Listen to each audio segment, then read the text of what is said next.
Cultural Leaders is a series of conversations that I'm having with people from the worlds of art and design, music, technology and sport. I feel with you, you're not that obvious a Cork person. Yeah, no, I definitely had to tone down the accent in Germany. Jeez, they couldn't understand the word I was saying when I was trying to present over there. It's really important that we do share these stories and that we pass them on generation to generation. I would encourage young people, when they get that feeling of fear, to step into fear every single time. Now is democratised how and when we consume content. It also offers opportunities to creators and creative talent, which I think is great.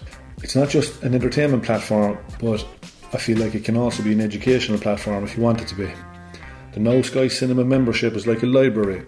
It's full of old archive movies like The Quiet Man, Back to the Future, and more up-to-date modern blockbusters like Spider-Man and Star Wars. So there's a great archive of rich films that we can all relate to from our youth, as well as newer editions of those films as well. You don't have to take my word for it.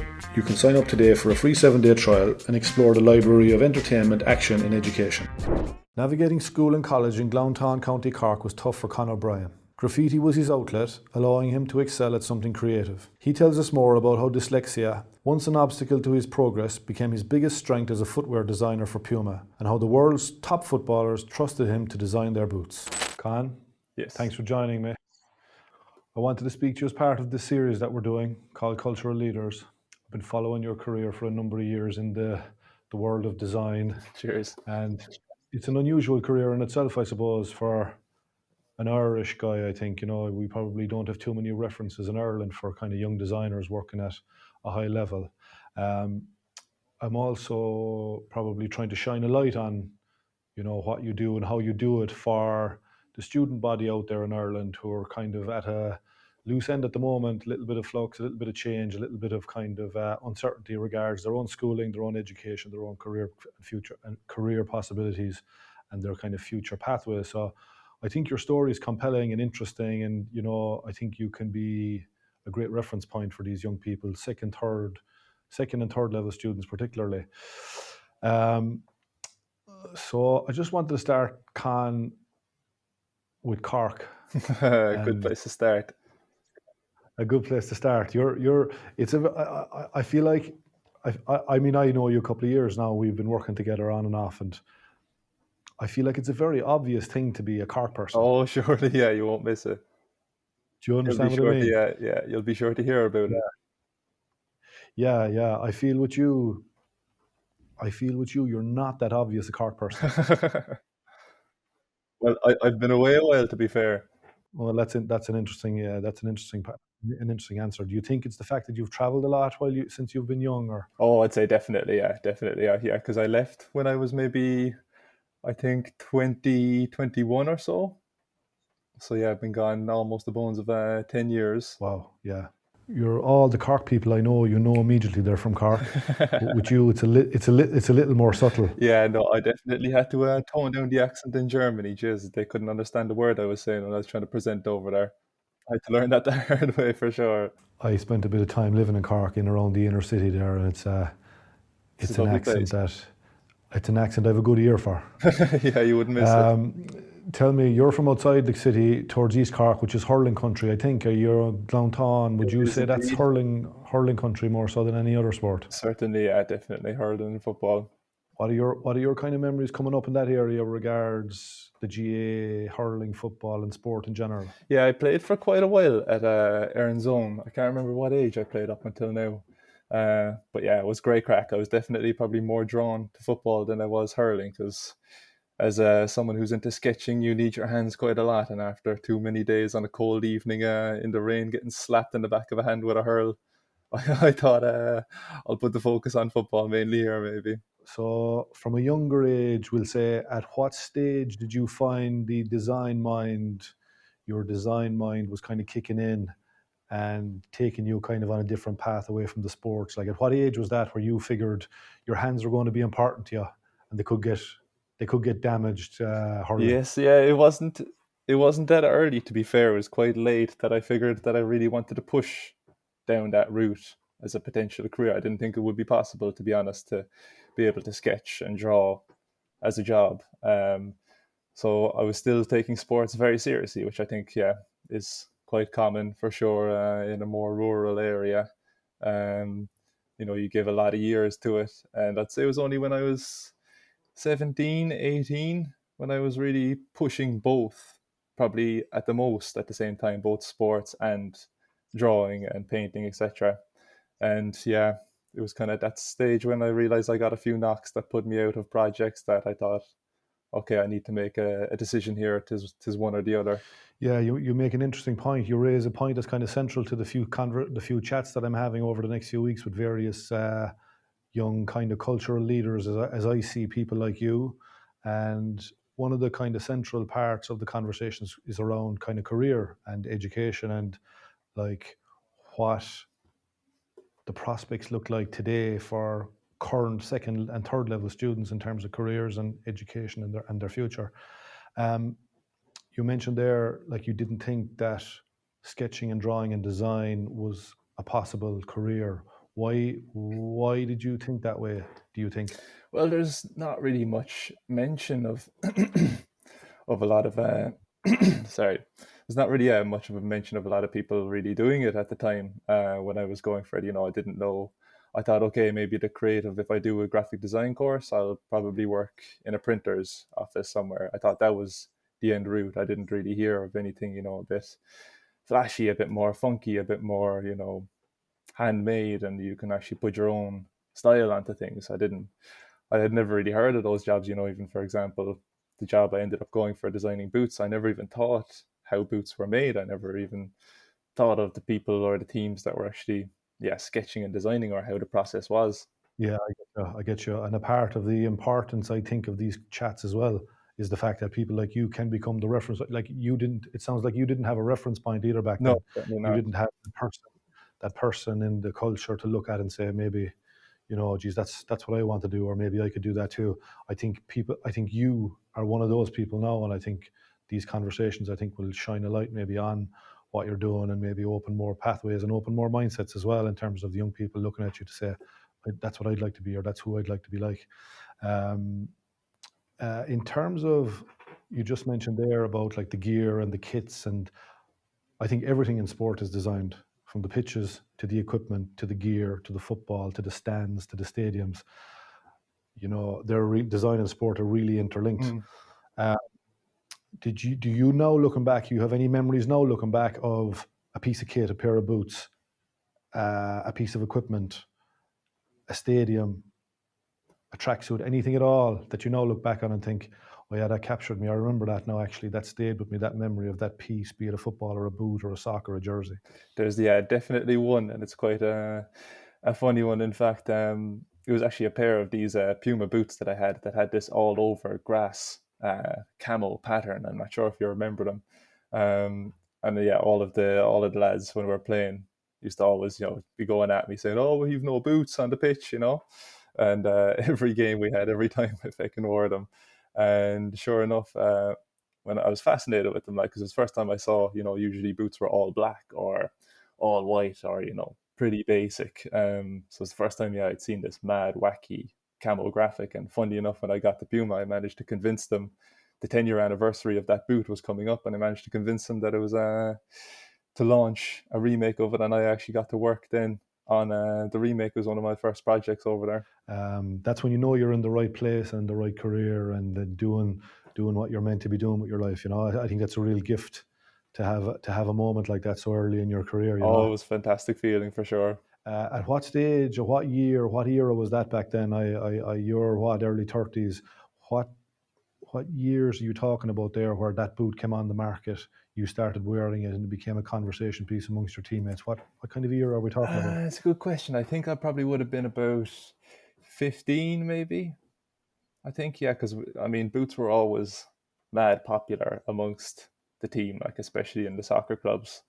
Everyone wanted to have the newest and the latest, and and it was hard to stand out with just around then. So we're talking what the mid 2000 what? I'd say 2005, 2006 maybe. Yeah, I think previous to that, boots were not really the big topic of conversation, and there wasn't as much aspiration around football boots as what there is now, and what there became in the years Yeah, I think that was certainly subsequent to around the kind of turning 04, point. 05, 06. Yeah. That stuff began to get a lot more flashy or a lot more advanced technology-wise with the products themselves. In terms of your involvement locally, you were active in GA and soccer. I wanted to get into a little bit around education, how you related to school, how well school set you up to become who you are or not. We've spoken in the past about a little bit about school and education and kind of how you navigated it. You went to an all-Irish school. I did. Tell me about that. I'm an Irish speaker, but I didn't go to an all-Irish school, and I'm interested in kind of how students navigate the language. Yeah, it's tough in there because, of course it has to be to a very pristine level, and as I think I mentioned to you before, one slip up and you get a ticket barrel and you're in detention. So you're constantly treading on ice. They're quite a strict schooling style for So sure. a Ticéad Béarla was a kind of a penalty for being caught speaking English. Yeah, and odd is like we had this principal now who would hide in the bushes and hide behind doors at lunchtime to spring out at you. Yeah, so you had a couple of strikes. You had a couple of strikes for the Ticéad Béarla where that got you in trouble. Oh, because certain subjects now would be pretty difficult. Maths. I would have been not great at maths anyway, and a lot of the terminologies for it I would have been a bit unfamiliar with, and mixing, the language and the subjects itself, because I was already quite poor in a lot of the subjects. My mind wasn't really. I could never really focus properly on those. That's what kind of led me down to sketching, was to get away from those subjects. I get you. You have so you also navigated the secondary school. You navigated education, the world of education in general, with dyslexia. Con, how did that manifest itself? I'm trying to imagine the difficulties you would have had. One with dyslexia, which is something I don't fully understand myself. But secondly, then managing dyslexia in an all-Irish school, that must have been tough. Oh yeah, I must say it was a nightmare at times. Like I knew I had to stay in there, but yeah, I used to make deals. I remember with my mother that I'd do a few days here and then I'd get a half day here, and I'd do a few days in a row here and get a half day or a day off next week. That's otherwise, I would have been constantly getting in trouble, which I kind of was at the time. I was constantly in and out of detention in there. It was difficult because. And what kind of trouble was it to do with? Was it to do with managing the Irish language, or was it to do with more other behavioural stuff? Other behaviors which would have been, created by the frustrations I'd have, because the teachers were pretty short patient and harsh in there with someone, with who is struggling with it. You'd, few teachers that were very sound with it, but most of them, had no time for you or had no time for a dyslexic student, which I didn't know what was wrong with me. I didn't know what dyslexia was, I just knew at the age of, I think what I was maybe 15, 16 in there, I still couldn't recite the months of the year. I still can't to this day, in fact. My reading was quite poor. My writing looks like a 10-year-old's. I didn't know what was going on. How does dyslexia manifest itself in the classroom? The main issue I always had, because it can be quite different with different people. And yeah, my main struggles was with keeping up reading. If usually in a class, you're going through the book at the same time, you have the teacher at the top of the room, going through page by page, and by the time someone's or the whole class are at the bottom of the page, I'm still stuck on the second sentence, trying to figure out word for word, and also trying to actually take in all any of the knowledge. So you're constantly falling behind. How does it happen? How does reading, like for someone who has dyslexia, how does reading happen? Yeah, as bizarre what as does it reading sounds, feel like or look like?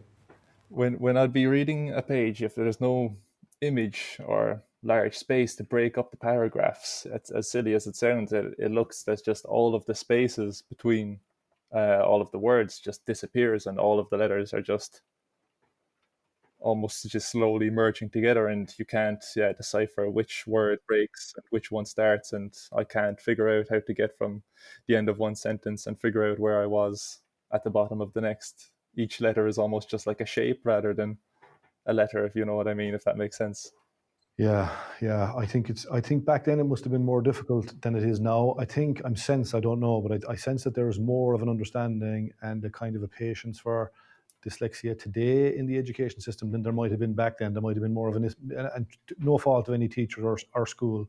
It was just probably a lack of awareness and a lack of education more than anything else, would you say? Yeah, certainly, definitely. Nowadays, they're a lot more accommodating.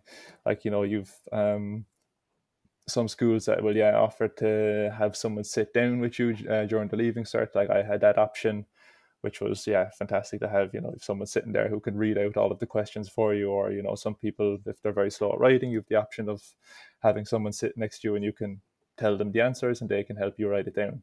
So definitely it's changed for the positive hugely in the last, I'd say, 10 years. Yeah, so it really, it's a disorder in terms of how words and sentences and letters present themselves. Is that the way it kind of appears Exactly, to you? yeah. Like, I would, to go through a sentence now, let's say, to break it down, because it sounds strange indeed. I would have to, go through every letter individually of the word rather than just scanning over and seeing what the word is, which would be more common. You have to go through each individual letter, try and figure out the word, even though it can be quite short. 4 to 5 letters I'd still struggle with, and then try and do that individually for each word. And then after that, I've only figured out what the individual words are, so I don't know what the sentence says yet. So I then have to go back to the start, go through the full sentence now that I know each word. And then, as you'd imagine, it slows you down heavily, for sure. Yeah.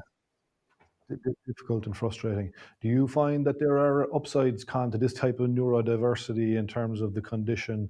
Do you find that there are kind of contrasting upsides in terms of your mind and your kind of imagination? Oh, definitely. Like, I hated it at the time in school, but now, I'd count myself extremely lucky. I think it definitely helps What would you creatively say the wise. benefit? What would you say, or how would you say as a designer now will say it helps? Problem solving, I think, is one of the main things. Having maybe a bit of a different perspective on things. It can help hugely. Yeah, I think countless areas I noticed that it helps. It definitely helps more than it would propose any struggles. I think that's an important message for any students out there who might be listening in, to realize that, any dyslexic students that might be listening in, to realize that there are upsides and benefits and kind of positives, and this idea around neurodiversity that makes somebody with dyslexia maybe highly valuable to any kind of to whatever company it might be. In terms of subjects, Con, what were the subjects you enjoyed in school then? Obviously, I don't know if art was on the curriculum, but if it was, I'd imagine it was one you enjoyed. Yeah, exactly. I'd say art and PE, if you could call PE a subject, was most definitely, the only two I was drawn to be honest. I pretty much struggled equally with all of the rest of them. There was nothing really else that was standing out. I think, in fact, in the Gael School, the only time I got an A in any exam outside of art was in a history one, where I blanked on some of the discoverers we had to write about. So I actually wrote about Dora the Explorer, and the teacher found it hilarious and gave me an A for it. Brought it into the parent-teacher meetings as well, saying that she brought it home to the family and showed them. An inspirational tale of imagination and Exactly. triumph. So there's different ways to get an A, like. Yeah, well, that's one way anyway. I would have given an A for that too. In terms of third level, Con, you went on to CIT, and you studied visual arts, right? Can you tell me about visual arts? I hear a lot about visual arts, and the world, like, I don't think the world we live in today has ever been more visually kind of led. What does visual arts entail at third level college? Well, it was mainly visual communication was actually the term for it, which, of course, the same as the art, but the communication point was quite key for them, because it was about what they were constantly teaching us was like getting a message across regardless of what you're doing. If it's just a logo, you really have to figure out why you're doing it, how you're doing it, but mainly constantly why, which was definitely very valuable for sure. So it's communication across different mediums, kind of. Yeah, so it was mainly graphic design course, but it was had quite a lot of variety. We also had like printmaking, we had photography, we had typography, um, you had illustration. So you'd quite good variety there that would set you up for a lot of things for sure. It was a very good course, I must say. You mentioned illustration there. Would you consider yourself an illustrator or a I would. designer or both? Is it the same thing? For me, I wouldn't say they're the same thing, but they're definitely very intertwined. But yeah, I would definitely consider both. How did you find the third level compared to second level then? Much more, much better for sure. I found it was just a lot more clearer focused, of course, because you don't have so many subjects that you wouldn't necessarily be very interested in. I found it was the first time that I was actually interested for the first time ever in studying something, which was felt bizarre for the first while. It was a laugh. Like I loved it, but yeah, it can be a little bit slower process for sure. Felt a lot slower than secondary level, but yeah, overall very good. We mentioned earlier like about reference points and having that kind of person in the culture or in your kind of in your system or your circle that you can look at and say that's the way I want to head. Was there a mentor or a reference point for you in Cork locally that you were able to actually look at and say, oh, this is the direction for me? Yes, yeah, surely there definitely was, thankfully. A graffiti writer named Dusto would have been for sure the main and the best talent in Cork. And he had a studio which I was fascinated with, and I was fascinated by the quality of his work and how intricate it was and how expressive it was. And I was mad to try and pursue something like that myself. And thankfully I can say he was a mentor to me then, and he still is now. And he gave me the opportunity to set up a studio in his space that he had, which was fantastic. It actually led me to put so much focus on that, and he took me under his wing and taught me a lot of different things about just the whole graphics world and painting, just illustration, just imagery in general. He's very similar mindset like myself, and it was fantastic. And it led me to drop out of the course, the graphic design course, because I wanted to really full pedal go down this route. Great. So your kind of not qualification, but your talent really is what guided you to where you ended up at Puma. You're now working for yourself. Do you feel it was more your talent or a academic qualification that guided you or made you? Do you think? I think I mean the good thing these days is which is we're very fortunate to have, especially with a course like graphic design or something like that, is you can actually learn a lot of it for free on YouTube, which is mad, and which is something I kind of had realized. Of course you can learn a little bit more here and there in the course itself, and it did teach me a lot that I value very highly. But that's what led me out to maybe see if I could shortcut it. It wasn't my original plan, wasn't even continue as a graphic designer and go for a job like Puma. It was just a passion for art in general that just kept me going that route. You took a chance on your talent, basically. I think it sounds Certainly, like. Yeah. I was in Cork a number of months ago, Con. I was down around the Maradona. I went to college in UCC myself. I was down around the Maradona. It was covered in graffiti. Really strong visuals. It actually looked like yours. Some of it looked like yours, but I don't know who did it. What is the scene like in Cork regards graffiti culture? I know that I used to see some. I used to see some down around UCC, but I know there's lots of it down around the Mardyke now. How do you view Cork in terms of that scene of graffiti and that kind of graffiti culture? Yeah, it's got a good scene for sure. It's of course not a huge scene going on there. But the writers that are there are definitely pushing it quite well. There's some good spots that you can paint there. We have Ripball at least who are providing cans. It's you could have always, I think you could always have more and more spots for sure. But no, I think it's definitely very good and pushed me. How does it work with the law? How does it work with the Garda Síochána? It doesn't. Do you ever get in trouble for it? Yeah, you would for sure. I mean, there's certain spots that are dedicated and legal walls, which is great, for someone who's learning and for, if you just want to take it handy and take your time and do a nice piece. But yeah, it's can be a grey area, of course, always. Is it a bit stigmatized, do you think? Personally, I wouldn't think so. I think definitely a lot less than it has been in the past. I think it's going more and more the opposite way. There's only just actually, I would feel it's quite the opposite. You have a lot of companies now who are using a lot of this kind of imagery for their marketing stuff, and actually gets quite sticky because you get into the whole realm of using work that maybe someone has painted and they're not paid for. But yeah, it's a whole different area or discussion. Yeah, I see brands starting to use it more and more. I think it's positive. I'm all for it as a means of expression. I think there was a time where it was kind of viewed negatively. That's the only reason I ask if it's kind of stigmatized. But I think you're right. I think it has changed now.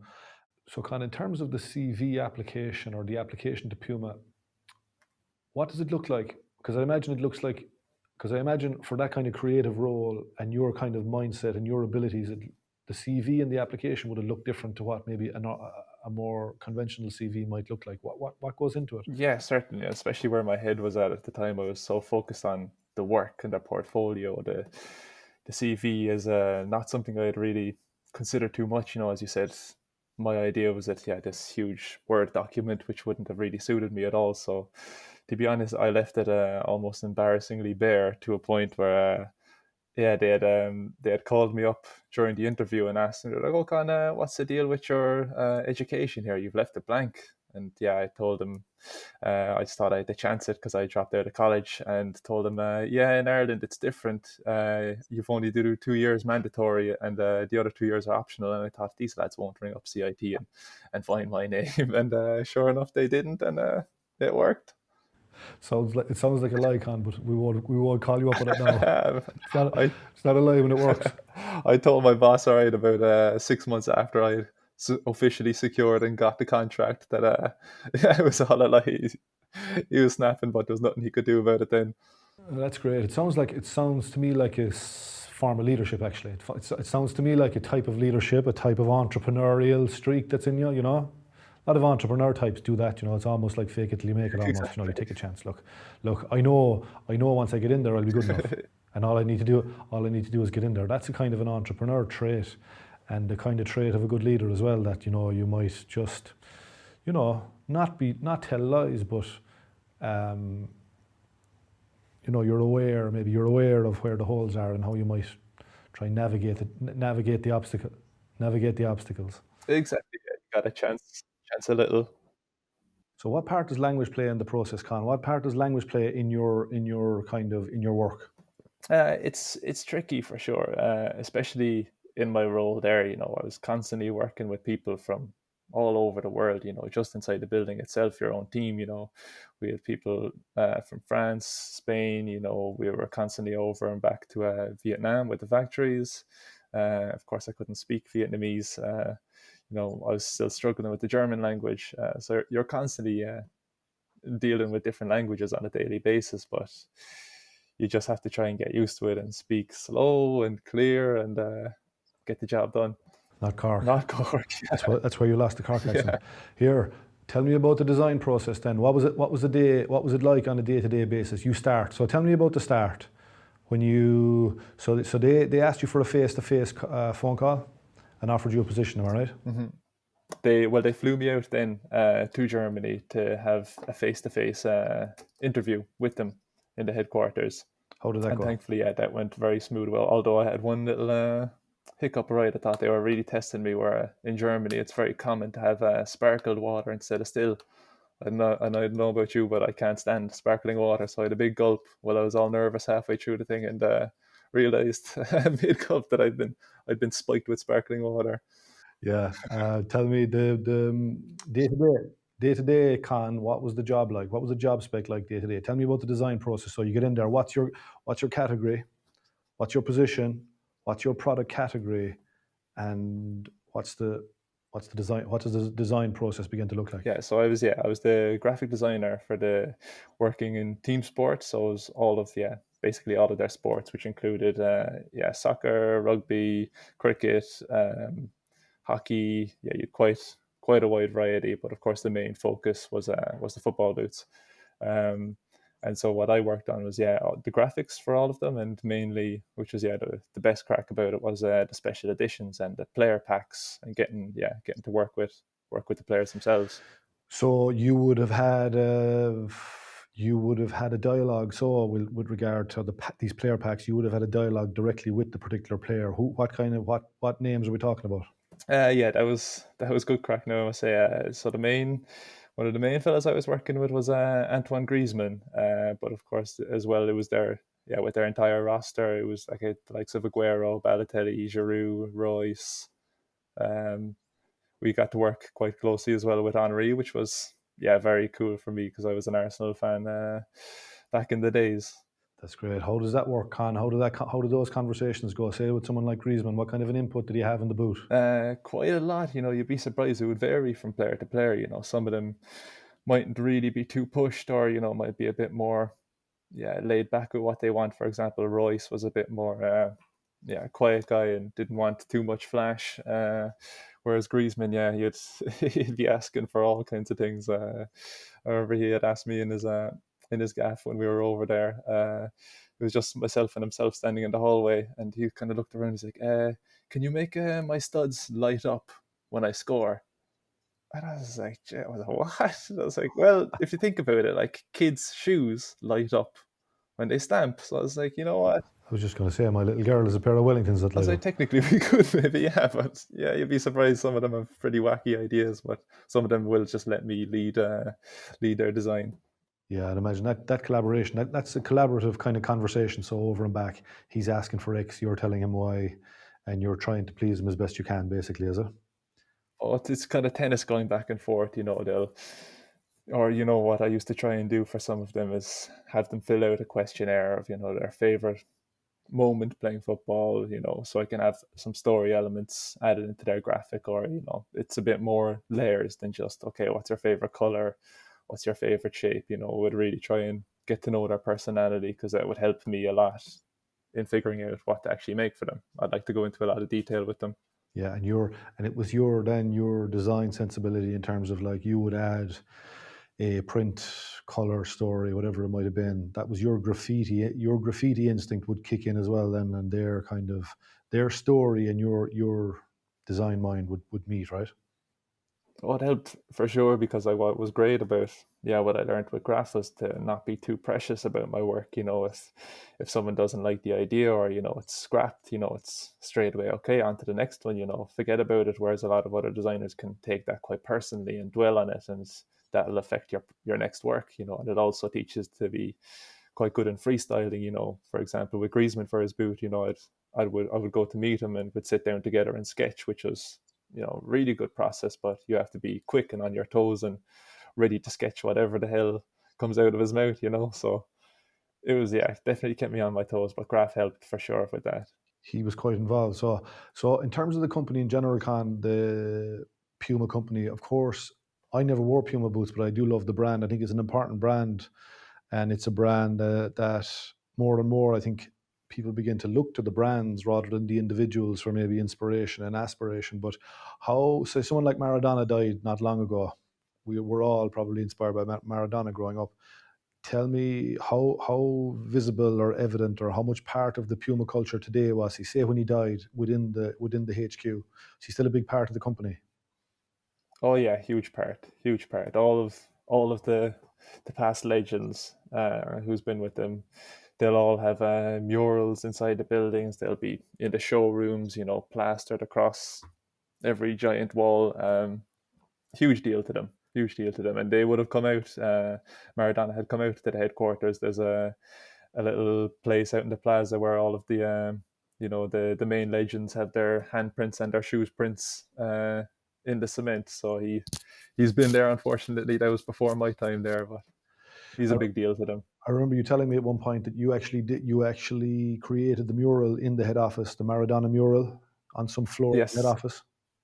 I got to indeed, yeah. That was a great experience. I was constantly pestering my boss to, in between projects, to let me have a crack off painting something on the walls, because I thought, where everyone's very creative in the team. There's a few different design teams sitting all around us. Being nice to look at a bit something a bit more inspiring than just the white walls when we're walking around the floor. They tend to pick these kind of athletes. So historically, like, they tend to work with this type of a sportsman that is a little bit more than a sportsman. Like Maradona was one, Cruyff was another one. Big Puma kind of athlete back in the 70s and 80s. How did you hear much about Cruyff around the building? Was he part of was he part of the conversation still when you were there?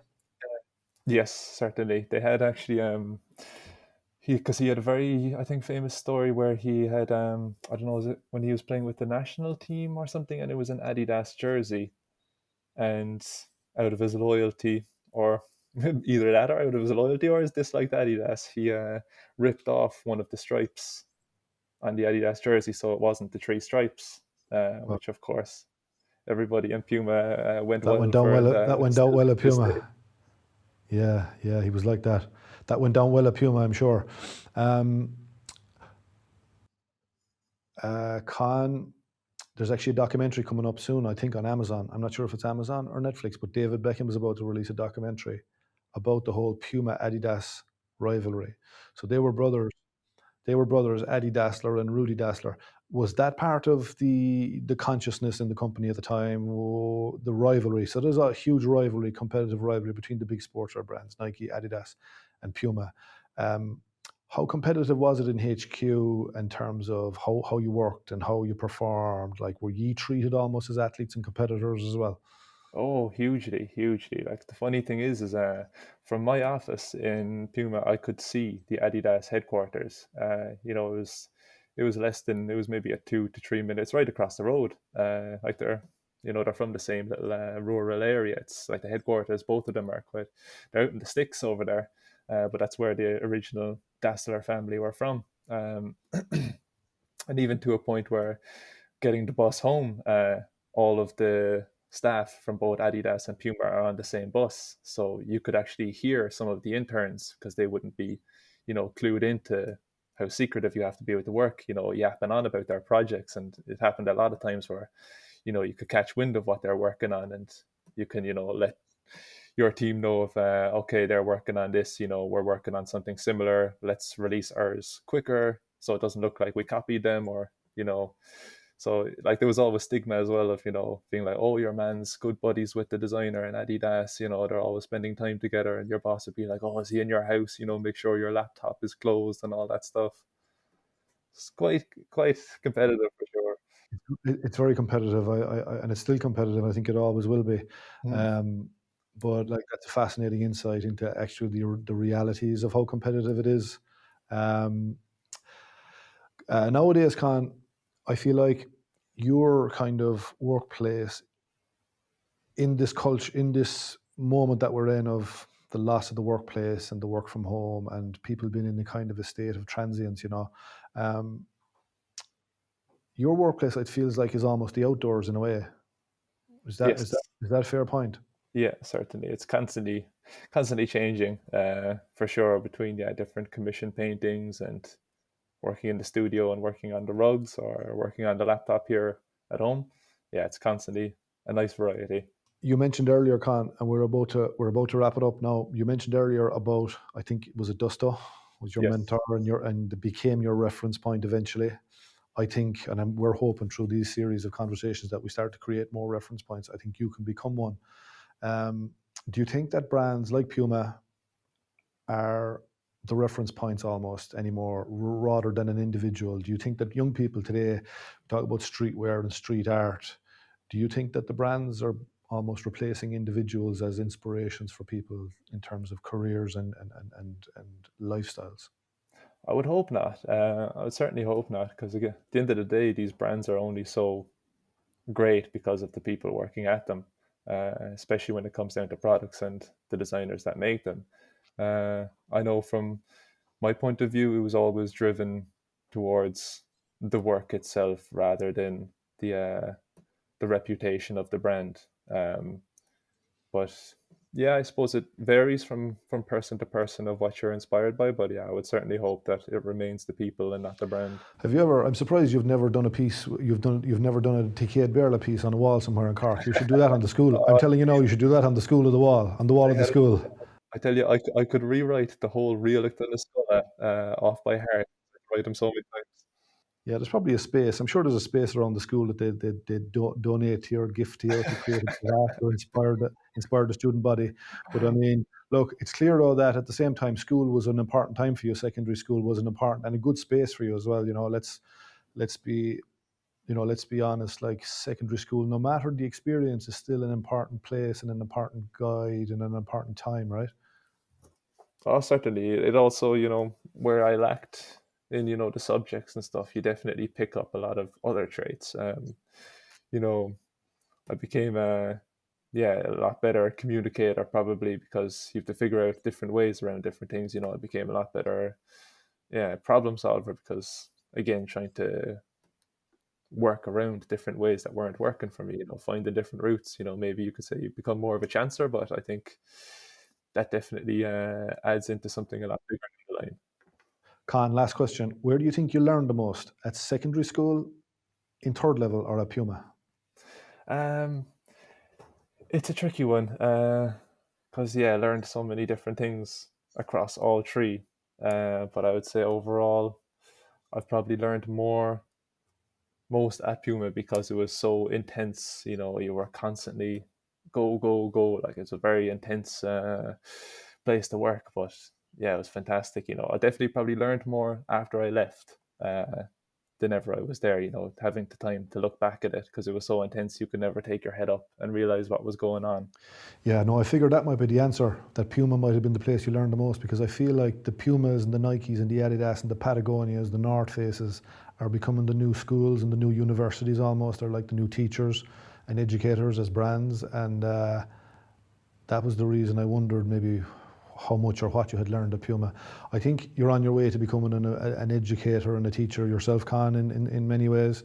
And I think you're on your way. You're already there and becoming a reference point for young people who might. Okay, you have the academic pathway, vitally important. Most will go that way, but you also have a non-academic pathway as well for somebody who's maybe not suited to the academic system but has another ability and maybe even a neurodiversity like you, and an intuition, but a less linear pathway and less infrastructure. But I think you're probably people like you are probably the pathway for these people coming up. So that's the value really of these conversations, to shine a light on your journey. Thanks for joining me. Looking forward to working more with you. And thanks for joining us on Cultural Leaders. Take care and we'll talk soon again, okay? Cheers, Paul.